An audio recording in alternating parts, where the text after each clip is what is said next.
नमस्कार। आज हम बात करने वाले हैं COPD के बारे में। ये कैसे होता है और हम इससे कैसे बच सकते हैं। तो COPD क्या है? COPD है क्रॉनिक ऑब्स्ट्रक्टिव पल्मोनरी डिजीज़। इसका मतलब होता है कि सांस की लंबे चलने वाली दिक्कत, जिसमें सांस के रास्ते में ऑब्स्ट्रक्शन मतलब रुकावट आ जाती है। ये सांस के नलियों को इफेक्ट करता है, जिससे सांस लेने में दिक्कत आती है। इसका सबसे इम्पॉर्टेंट कारण कुछ सालों पहले तक से स्मोकिंग को समझा जाता था। जो लोग स्मोक करेंगे उनको ये बीमारी होगी।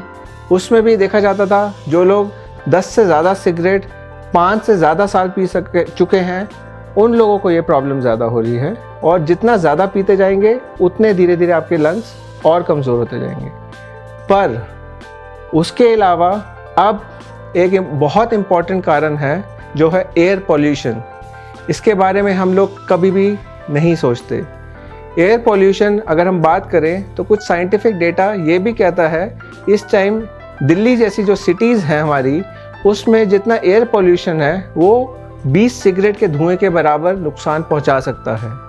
तो आप ये सोच सकते हैं कि हम बात कर रहे थे कि 5 से 10 सिगरेट भी ख़राब हैं, तो अब तो हम 20 सिगरेट का धुआं बिना सिगरेट पिए ले रहे हैं। तो उससे भी बिल्कुल COPD जैसी दिक्कत आती है। उसमें भी वैसे ही सांस फूलने लगता है और हमारे लंग्स कमज़ोर होते चले जाते हैं। कमज़ोरी के कारण खांसी होना, सुबह के टाइम बलगम ज़्यादा बनना, सांस में दिक्कत आना जो शुरू में चलने फिरने पे होती है और धीरे धीरे बैठे रहने पे भी सांस में दिक्कत आती चली जाती है। तो इसका बेस्ट उपाय ये है कि हम इससे अपने आप को प्रिवेंट करें। ऑब्वियसली अगर स्मोकिंग रिस्क फैक्टर है, तो अगर हम स्मोकिंग छोड़ देंगे तो हम इससे बच सकते हैं। ये भी देखा गया है, जो स्मोकर्स स्मोकिंग छोड़ देते हैं, धीरे धीरे 1.5 से 2 साल में उनके फेफड़े रिकवर करके पहले नॉर्मल जैसे बन सकते हैं। इसके अलावा पॉल्यूशन हम लोग यही सोचते रह जाते हैं कि सरकार को करना है, पर अगर हम एक इंसान थोड़ा भी कंट्रीब्यूट करेंगे तो कहीं ना कहीं पॉल्यूशन कम होगा। उसके लिए जब तक कम नहीं होता, कम से कम हम मास्क लगा के बाहर चलें। कोविड ने हमें ये सिखा दिया कि मास्क कैसे रेगुलर पहनना चाहिए। उससे पहले पॉल्यूशन के लिए तो हम लोग 10-12 साल से बोल रहे हैं, किसी ने ध्यान नहीं दिया, पर अब हम सीख चुके हैं। तो हम जब भी बाहर पॉल्यूटेड हवा में निकलें तो मास्क लगा के निकलें। ये दोनों चीज़ें करने से बीमारी को कंट्रोल किया जा सकता है।